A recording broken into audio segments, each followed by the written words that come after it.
मुंबईकरांना मी आवाहन करेन की ही निवडणूक अति महत्वाची आणि खऱ्या अर्थाने शेवटची तुमच्या हातात असलेली संधी भ्रष्ट अकार्यक्षम अशा पद्धतीने काम करणाऱ्या या ठाकरे बंधूंच्या विरोधात मतदान करण्याचे आहे.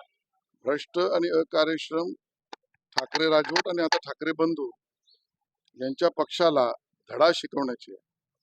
ही शेवटची निवडणूक मुंबईला विकसित मुंबई आणि पायाभूत सुविधांसहित संपूर्ण सेवा सुविधांनी युक्त मुंबई करण्यासाठी मुख्यमंत्री देवेंद्र फडणवीस, उपमुख्यमंत्री एकनाथ शिंदे आणि रामदास आठवलेजी यांच्या नेतृत्वात मिळालेली संधी आहे. परिवर्तन ही नांदी आहे आणि यात मुंबईकर मतदान मोठ्या प्रमाणात तुम्ही करा, विकासाच्या बाजूने करा, मुंबईच्या बाजूने करा, एवढंच आव्हान मी करतो. मुंबईकरांचं आता ठरलंय आणि मुंबईकरांनी हेही ठरवलंय की आता थांबायचं नाही.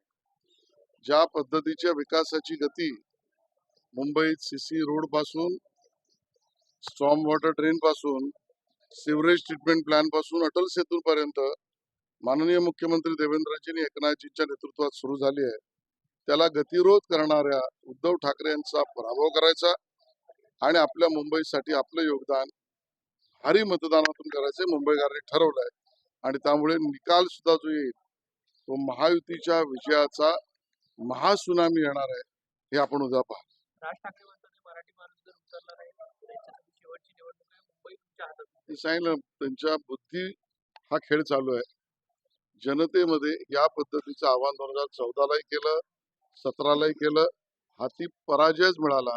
फार जास्त राज ठाकरे आणि उद्धव ठाकरेंच्या वक्तव्याला मुंबईकर महत्व देत नाही, तुम्ही देऊ नका. काल राज ठाकरेंनी पाडू मशीन संदर्भात प्रश्न उपस्थित केलेले आहेत, यावर काय? निवडणूक आयोगाने स्पष्ट केलंय, राज ठाकरे हे पराभव मान्य करतायत, त्यांच्या पराभवाची कारणं शोधतायत, त्या पराभवाची कारण मीमांसा करण्यासाठी तकलादू मुद्दे काढतायत, बुद्धिभेद करतायत, आपल्या पराभवाची कारण मीमांसा करतायत.